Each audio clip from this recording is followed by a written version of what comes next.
La cerámica es el arte de crear objetos partiendo de una mezcla arcillosa y agua, que primero se modela y después se cuece a altas temperaturas. El barro es la mezcla de arcilla y agua, que se puede modelar de distintas formas, con las manos, con torno y con molde. Comenzó a utilizarse en el antiguo Egipto hace unos 4.000 años. De la península ibérica lo trajeron los fenicios hacia el siglo IX a.C. El barro simplemente cocido sin decorar se llama bizcocho. En el Neolítico las tribus eran sedentarias. Para guardar y transportar enseres surgió la cerámica. Cuencos, ollas, vasos. Algunos podrían tener formas humanas, como restos encontrados en Romancia de Guadalajara, Toledo. El Neolítico comienza en Castilla-La Mancha hacia el quinto milenio.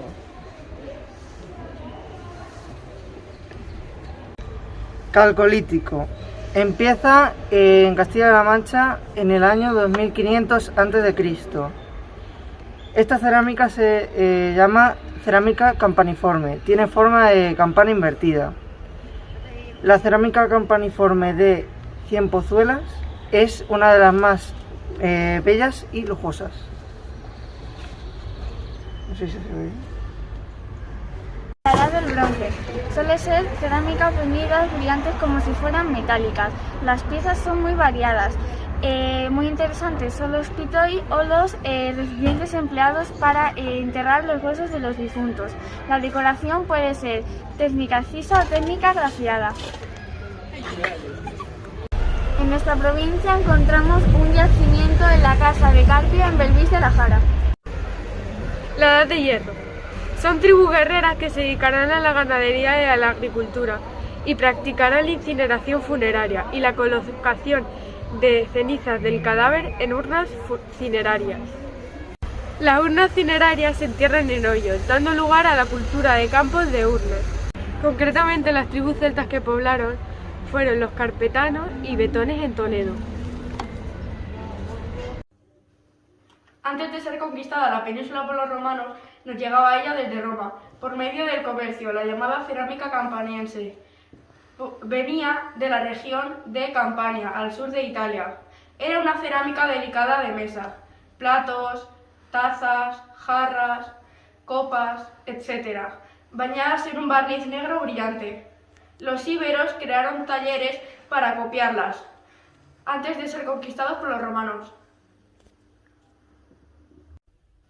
La cerámica más representativa del Imperio Romano fue la tierra de sigillata, tierra sellada. La vajilla de lujo de mesa color rojo brillante que iba marcada con un sello, siguilla, bien del dueño, del taller, del esclavo que hace la pieza, del alfar o la ciudad donde se hacía. Se fabricó durante 3 siglos y medio, desde el siglo I a.C. hasta mediados del siglo III después de Cristo. Es la primera producción en serie de la historia en Castilla-La Mancha.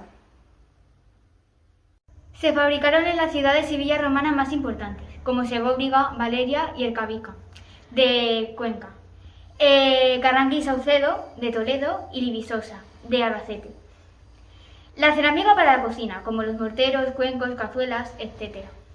Y la empleada para el transporte y almacenaje de alimentos sólidos y líquidos, como las ánforas y tinajas. Estas eran más toscas que las sigillatas. No presentaban decoración y se hacían a torno.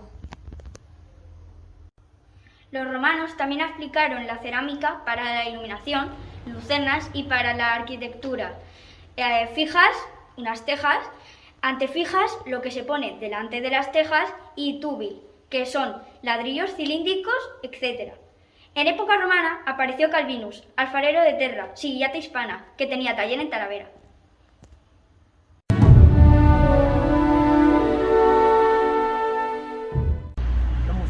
Invadieron la península en el siglo VIII. En menos de 8 años conquistaron, excepto la zona del norte. Los cristianos reconquistaron los territorios perdidos. En 1492 conquistaron el reino de Nazarí, en Granada. La cerámica andalusí, la desarrollada por los musulmanes en Al-Ándalus, nombre que dieron a la península, supuso grandes novedades técnicas. Primero fue bizcochada y pintada, pero después se desarrolló la técnica del vidriado, que permitía a la cerámica ser impermeable. Una gran revolución. Este es un breve resumen de la cerámica.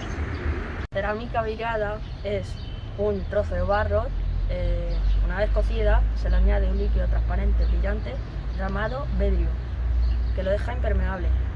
Los musulmanes crearon la cerámica vidriada y los colores al añadir colorantes: mermelado, morado, rojo, negro y azul.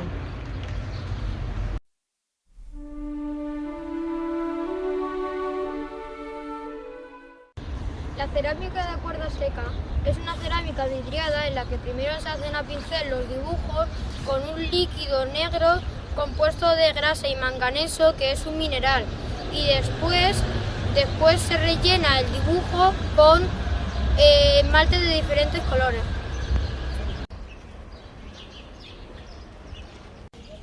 Poco a poco, los cristianos fueron reconquistando al-Ándalus y de los mudéjares musulmanes, a los que permitieron quedarse en las tierras reconquistadas.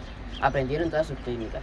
En los alfares seguirán trabajando mudéjares y cristianos, elaborando una cerámica, la cerámica mudéjar, elaborada con técnicas musulmanas y con elementos decorativos de ambas culturas.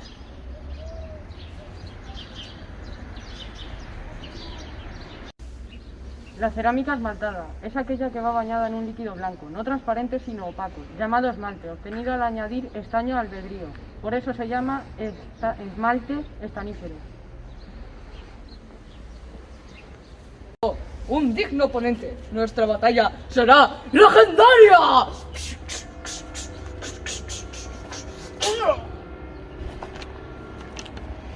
La cerámica esgrafiada consiste en recubrir la superficie de un recipiente cerámico con una capa de óxido de magnesio, que después será arañada o raspada con un objeto afilado, dejando ver el color natural del barro. Por último, se cuece.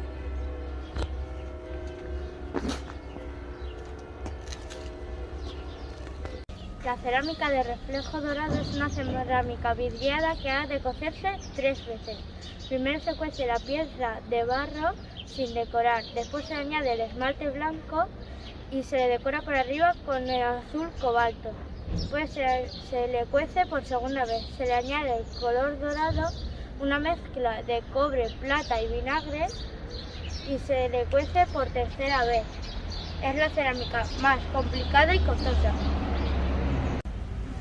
En la época árabe en nuestra ciudad conocemos a los alfareros Vicente Ben Said y Ayub Ben Jobat, que ejercieron su oficio en 1182. ¿Sabías que para los musulmanes estaba prohibido el uso de los metales preciosos para la vajilla de la mesa? Por eso lo imitaron con cerámica esgrafiada y de reflejo dorado.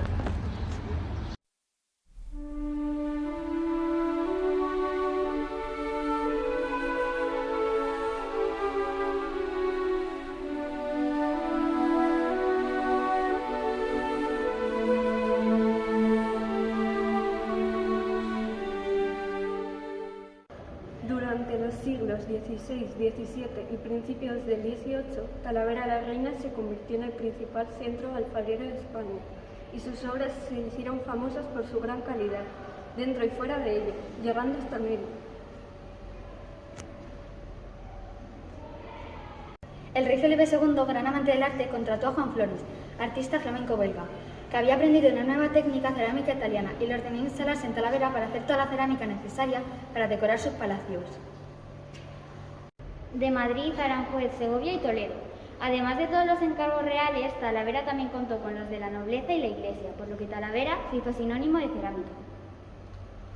A mediados del siglo XVII comienza la decadencia de Talavera, siendo desplazada por Alcora, Castellón, donde se hará una cerámica que sigue la nueva moda francesa. Talavera inicia el siglo XIX bajo la influencia de Alcoba y continúa su ritmo normal hasta 1809, puesto que el ejército francés rompe, destruye y quema casi todos los talleres de Talavera. Desastre al que se une la independencia de las colonias americanas, 1816-1823, interrumpiendo el comercio con Talavera y perdiendo así algunos de sus mejores clientes. La cerámica de Talavera, de ser un producto nacional, pasa a ser local y comarcal. En este tiempo se potencia la producción de cerámica de gasto de uso, el botijo de barro rojo, fuentes y pucheros para la cocina.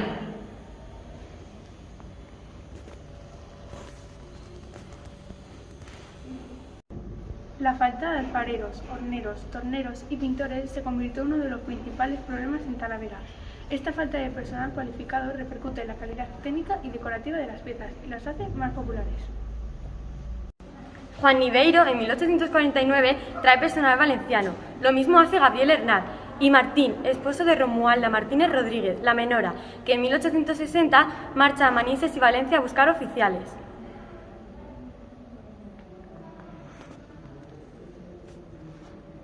Toledo y Puente del Arzobispo fueron otros dos centros cerámicos tan importantes como Talavera. Las cerámicas de Puente del Arzobispo y Talavera, por ser muy semejantes, se han confundido a lo largo de la historia, aunque entre ambas hay diferencias. Se considera mayor calidad la cerámica de Talavera, porque su esmalte es más blanco y puro y sus dibujos son más perfectos. En Puente del Arzobispo predomina el empleo del color verde esmeralda, mucho más bello que el apagado de Talavera.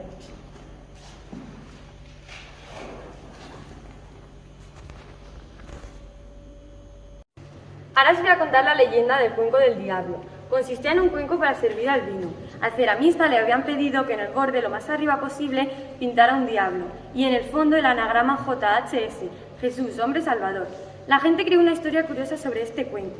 Cuando estaban sirviendo el vino, el que ponía el cuenco para ser llenado decía: Sigue echando hasta que ahogues el diablo, con el cual conseguían que llenaran el cuenco hasta el borde. Sobre el onograma JHS lo interpretaban diciendo que el monje, a la hora de beber ese cuenco bien lleno, decía: hasta verte, Jesús mío, con lo cual de un solo trago se bebía medio litro.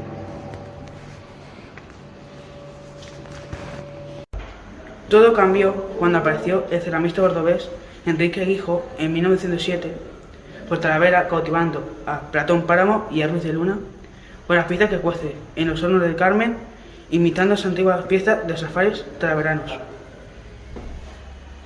Su zona será formada por Ruiz de Luna y Platón Páramo, coleccionista y farmacéutico Oropesa, Juan Ramón Ginestal y Enrique Guiso, tomando por nombre Ruiz de Luna, Guiso y Cía.